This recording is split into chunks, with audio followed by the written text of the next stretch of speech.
Ehara. I was born and raised in Richmond.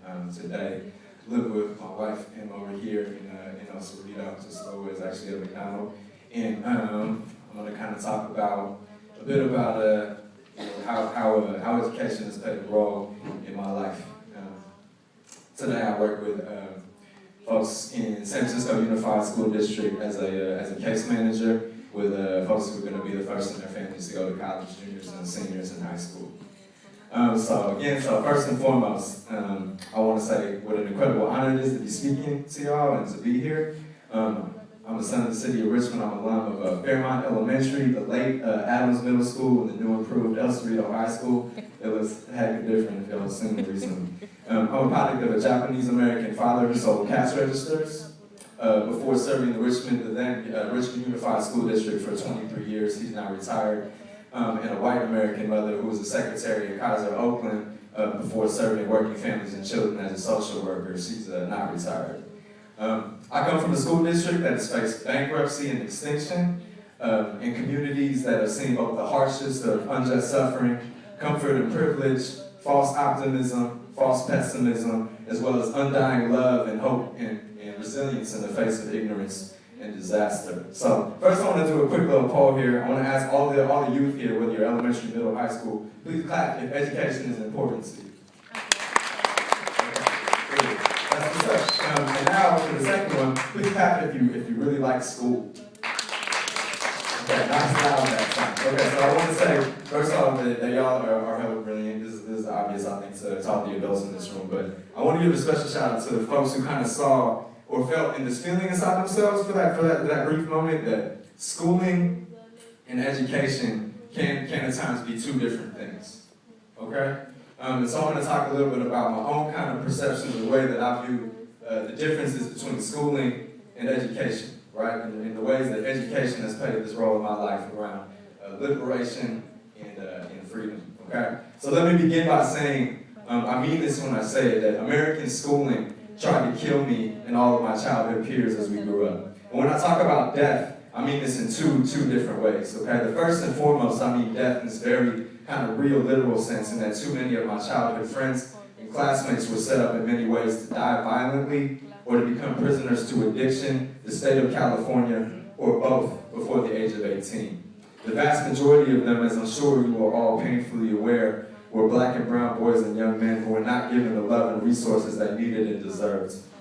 In addition to the physical death I haven't continued to witness in our schools, I also faced, along with every one of my classmates, a dance with death in the spiritual sense. Okay, while a number of my teachers poured their love and resources into our classrooms and our lives, far too many worked to shut us up, attempted forcing us to choose between getting a good grade or being ourselves. Right? It's a really terrible thing to have to kind of choose between, right?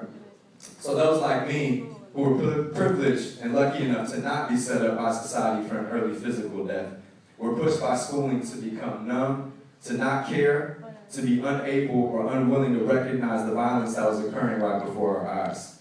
So kind of the further that we got away from kindergarten, where we were taught sharing, kindness, community, communication, things like that, the more we were unconsciously trained by schooling to think of ourselves as individuals and not as part of a larger community and human family. Schooling pushed us to accept the pain and injustice in the lives of people of color, women, lesbian, gay, bi, transgender, queer folks, non-Christians, immigrants, and poor and working people as something that was normal. While it isn't always successful in doing so, schooling pushes all who enter into it to become well-adjusted to injustice in our society and around the world. Education, though, on the other hand, is different to me. Education does not reproduce the same problems over and over and over again, but it gives people, especially young people, families and communities, the tools to address and change these problems.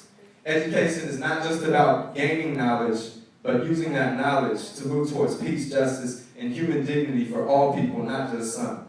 Okay? So schooling is not going to ask you what you think and why you see the world the way you do. Schooling is going to demand you learn how to fit into what is considered normal or acceptable, and it's going to punish those who have the courage to kind of question that. Education, though, on the other hand, is going to encourage you to question, to ask why, and to not fear being uncomfortable. For me, growing up mixed race and also as someone who grew up in a community where East Asian and white folks are a minority, it often led me to believe as a young person that I would never find full acceptance anywhere. People didn't and still don't many times believe that I grew up in Richmond and its public schools.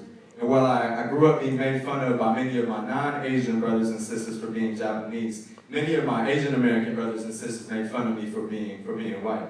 And so schooling kind of led me to believe that in order to gain acceptance and love, that I would have to commit a certain kind of suicide in order to be accepted. That I had to kind of show just certain pieces of myself in order for folks to really want to be around me and be down for me.